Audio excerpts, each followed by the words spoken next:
welcome to US Tzu Chi 360. I'm your host, Silver Chatterson, and when you know the grass won't be terribly greener on the other side, you know it's a good idea to start tending to your own lawn. The Environmental Protection Agency projects that by the year 2100, average global temperatures are expected to increase by 2 to 11.5 degrees Fahrenheit. This will create a trickle effect that will result in major emergencies throughout the world, in its deserts, its tropics, its mountains, its oceans, and especially urban areas like this one. This September, the UN is the host of the Climate Summit here in the heart of New York City. World and local leaders are expected to meet here to address the most urgent issues facing the globe. And the hope is to gain commitments from those who are voicing their support and concern for the planet in order to enact the change they wish to see. And to complement the summit, a string of events known collectively as Climate Week have been organized in the same week. These events are meant to serve as a platform for governments, the private sector, and everyday people to work together on low-carbon leadership and innovation. So today, join me as we put the spotlight on the people and the groups that are taking action for our Earth. Our first stop, one of the week's most important meetings, the 2014 Carbon Forum. I'm now here at the Morgan Stanley headquarters, where the International Emissions Trading Association is hosting this year's Carbon Forum for North America.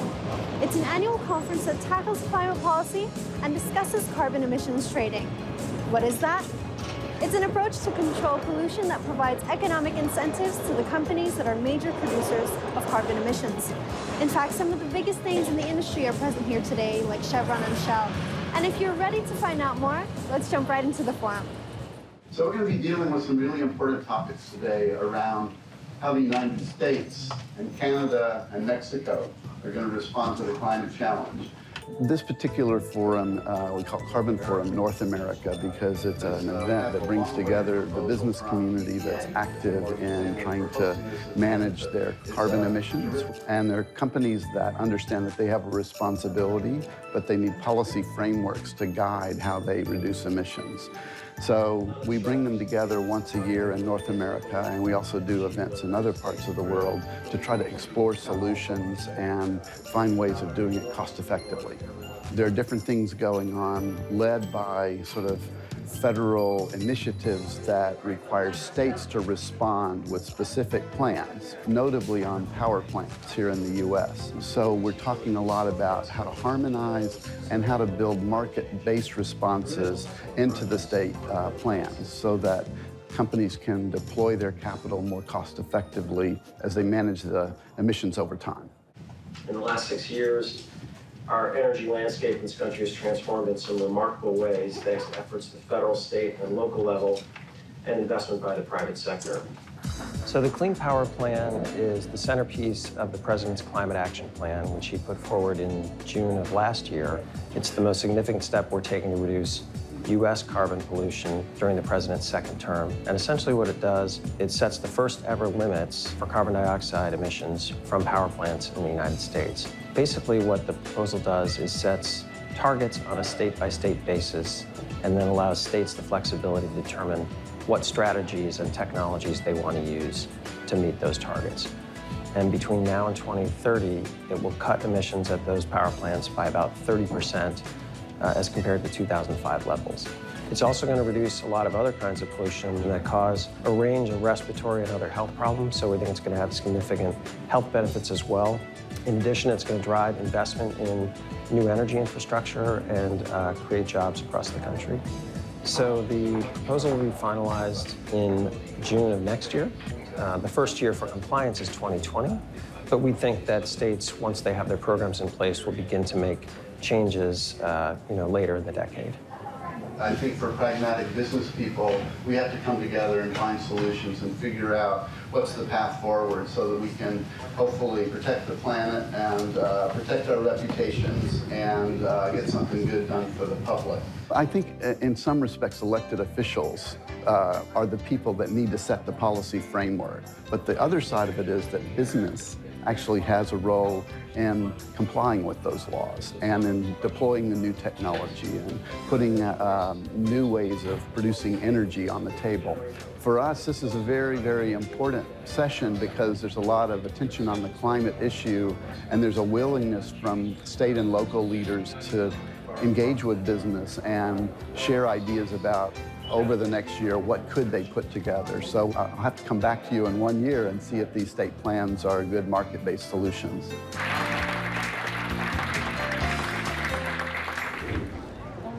This morning, we're gathering at the mouth of the People's Climate March, where over 100,000 participants are expected to band together to campaign for responsible management of our planet.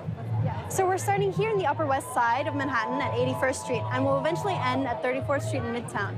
That's a path that spans over 40 streets and crossing the avenues even to reach New York City's most famous and most popular tourist attractions. Along the route, 6 special areas will guide participants through the themes of this year's march, rain or shine. But before we head there, let's talk to one of the people that helped unite this massive crowd into one. I'm now joined by one of the people that helped put this huge crowd together, Amanda Neshawat from the New Jersey State Leadership Team. Thank you very much for being with us. Thanks for having me. So, can you tell me about the People's Climate March?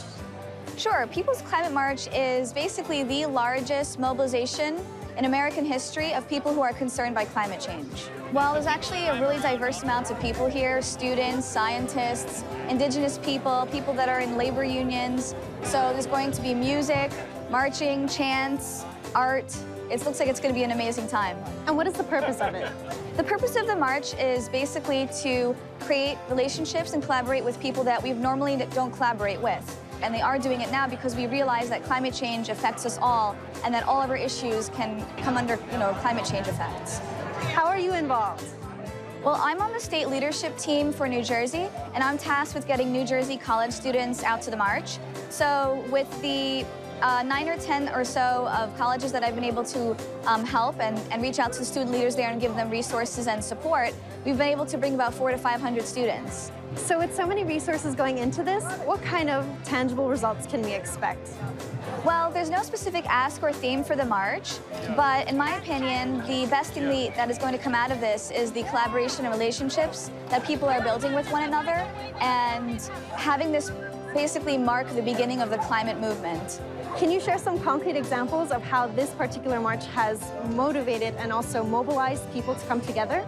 Well, in my experience working with college students in New Jersey, for instance, people that normally don't rally or are not, completely involved in social justice or environmental justice are now involved and are looking to become more involved in the future. So I do think that it actually is building momentum and inspiring people at the moment.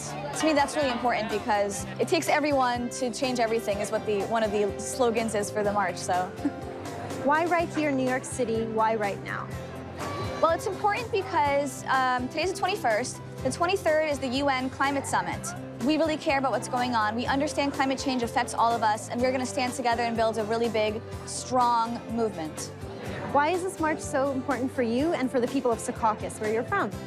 Secaucus actually was affected by climate change. Hurricane Sandy really affected our community and surrounding communities. So I know what it's like to live on the coast and have climate change affect us. Young people, scientists, whoever we have here today, are ready to commit to rebuilding the future, and we can do that together.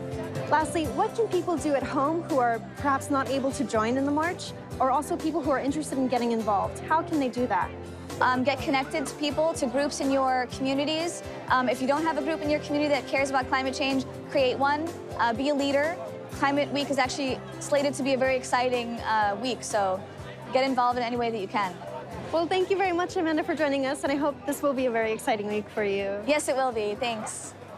And now let's start joining in on the march.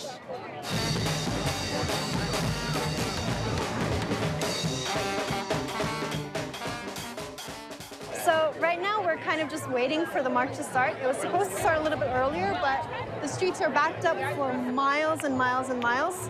So right now we wait. We are gonna save the earth. We know what the future's worth. Save the world! At 12:58, we will have a moment of silence, and that moment of silence will last for 2 minutes until 1 o'clock. It is for the victims of climate concerns and for the victims of war.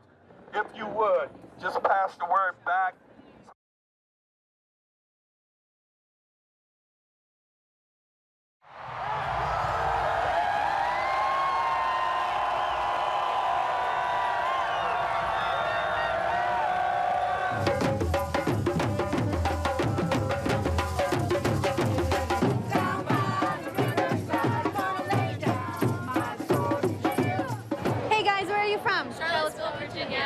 you came all this way to be here? Yeah, we left on a bus this morning.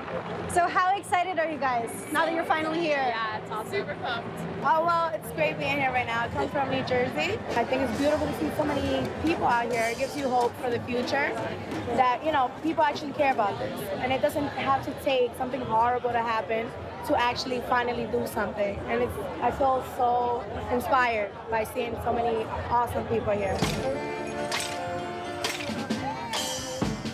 Where are you guys from, and how does it feel to be here? We're from Saudi Arabia. Everybody from every background, from every interest, gathering in one place. It's really awesome. Save the bees! At different intervals, there are 6 special themes or sections that will be placed along the route. So for example, we are in section 3, and it's called We Have Solutions. And it invites people who are advocating for food and water issues, renewable energy, green business, alternative transportation, and other environmental organizations. Now, these themes have been created for 2 reasons. 1, to tell the story of the climate movement, and 2, to have these different groups that are advocating for all of these things to come together, to connect, and to unite so that their messages, their ideas, and their hopes are voiced together as one throughout the entire and huge, diverse sea of people that you see here now. So now let's go meet some of the groups that are here to not only talk the talk, but also walk the walk.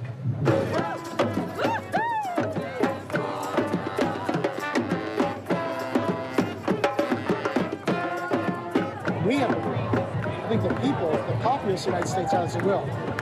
I'm here because we have to start doing something to save our planet. Leaders will follow further away. And then please fill in behind us. And then please fill in behind us. We're all here for climate justice, and we are ringing in the new era of renewable energy, sustainable transportation, and human power. That's the bike block. What do we want? What do we want it? Now! I'm from Massachusetts. I'm a student from Tufts. With all my Tufts people, we're here, out here, trying to boost numbers, trying to make this an event. I'm primarily concerned with agriculture. I spent time working on farms, organic farms, and that's really sort of what I'm interested in right now. I'm studying that in school, and I'm really looking to get involved with that in the near future.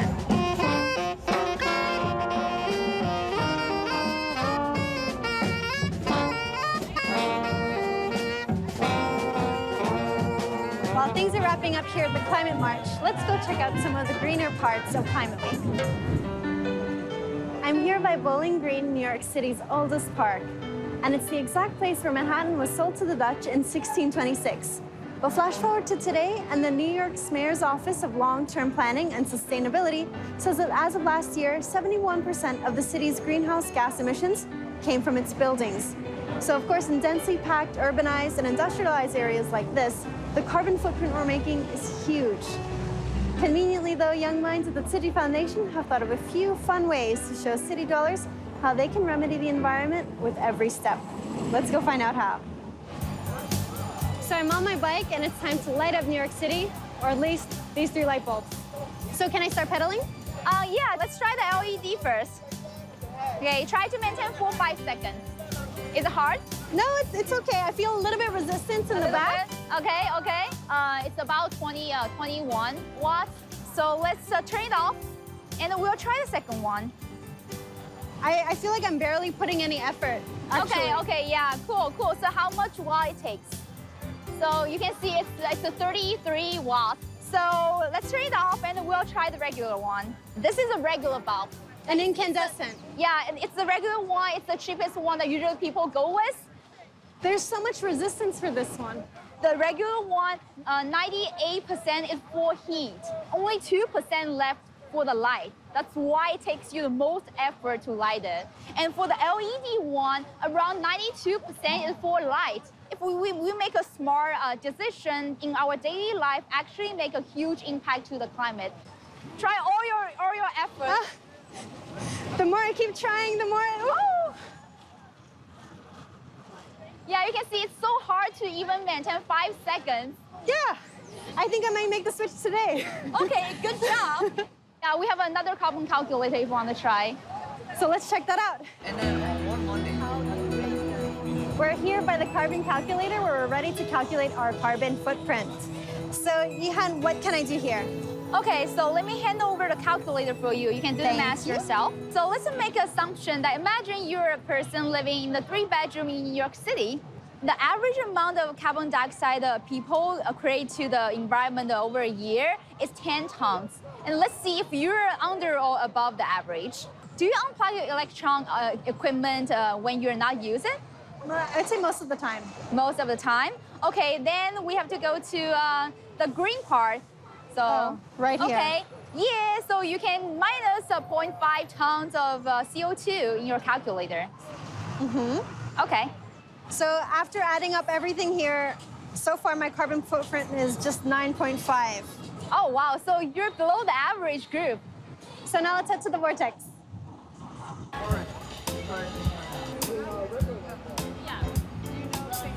So here, these bottles are meant to show exactly how a tornado works through the vortex in this bottle. Ready? Yes. Oh, yours is spinning really nicely. So what's the theme of this year's event? Okay, so this year, the first time we joined the Climate Week NYC, and our theme this year is compassion for climate change, sustainable living, sustainable loving. What's the importance of Tzu Chi being here as part of Climate Week then, since it's the first time? The Climate Week NYC is reaches the largest scale this year, and there are over 100 events going on in this month. It's a pleasure to join this whole group. We based on community service, disaster relief. We serving with compassion, so we think that we can use Tzu Chi as a life model to inspire more people to care about the climate change, and each of us can take actions in our life.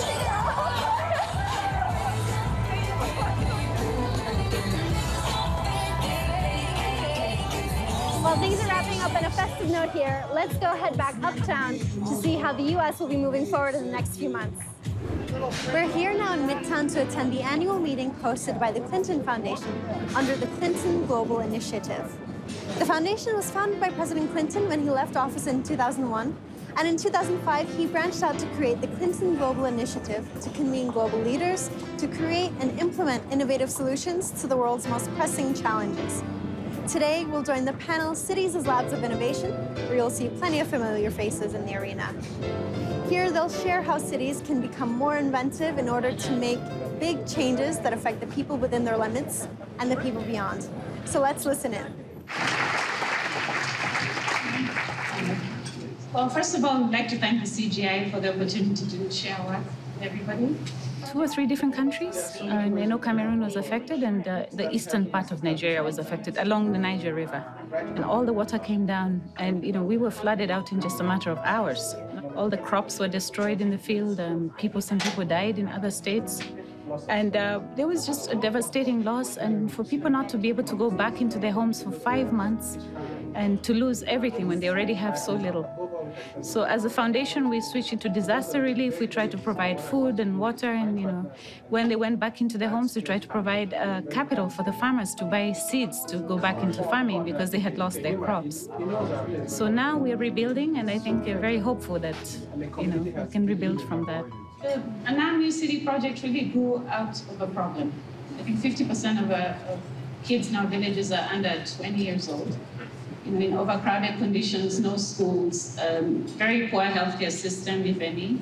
I think our community has been neglected. For many years, it's a very underdeveloped part of Nigeria, even though it's such a productive part of Nigeria. Challenges are really lack of resources. We don't even have energy. We have no electricity. We are off-grid. The other thing is education, teaching farmers how better techniques, helping people to learn new ways to do things that are more effective without destroying the environment. We don't want to start something new. If it's been done and tested in somewhere else and it worked, we'd love to learn that. So we are learning from other places, other countries. How important is the Anam City development to the people and to the community over there? I think what it's going to take is partnerships between the community and maybe external partners to come in and help us, particularly with green building. Green building, sustainable building, but also in a way that is more resilient. My hope is that more people will join us, and they'll see how wonderful these people are, how enterprising they are, and how excited they are to build their own communities.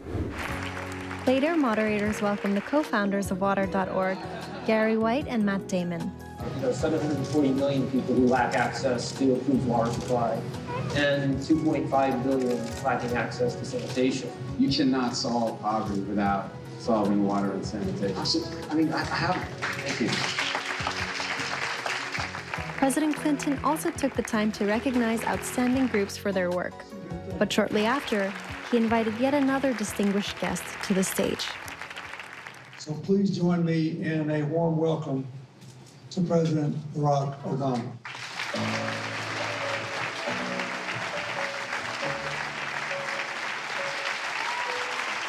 Thank you, everybody. Please have a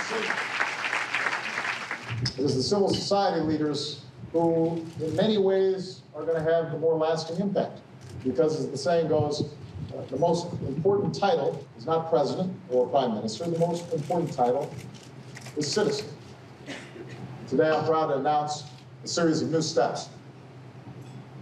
First, partnering and protecting civil society groups around the world is now a mission across the U.S. government. Second, we're creating new innovation centers to empower civil society groups around the world. And finally, we're increasing our support to society groups across the board. We're going to increase our emergency assistance to embattled NGOs. We'll do more to match groups with the donors and funding that they need. And if amid all the restrictions and all the pressure and all the harassment and all the fear, they try to tell you that the world does not care and that your friends have forsaken you, do not ever believe it. Because you are not alone. You are never alone. Your fellow advocates stand with you and the community stand with you. God bless you all. God bless all those who are working under tough conditions in every corner of the world. While we hope the president will indeed take those bold steps to strengthen civil society has already taken the lead. The UN's Climate Summit, which is the driving force of Climate Week, has resulted in 3 major outcomes, and the first was nowhere to be found inside the UN. In fact, it was the People's Climate March, which you saw today, that made civil society's message loud and clear. They've proven to the world that they're willing to fight and do what's right for our planet, 400,000 people strong. The second major outcome was that 32 countries and 40 companies pledged to reduce deforestation practices. And the third, that countries would contribute to what's known as the Green Climate Fund, in which developed countries have donated funds to help less developed ones combat climate change. Now, we'll wait to see what unfolds in the near future, but stay with us as we head to Peru this winter, and next year to Paris for the most important meeting on climate change in history. Glad to have you in on the movement. I'm Dilbar Shatterson, and I'll see you soon.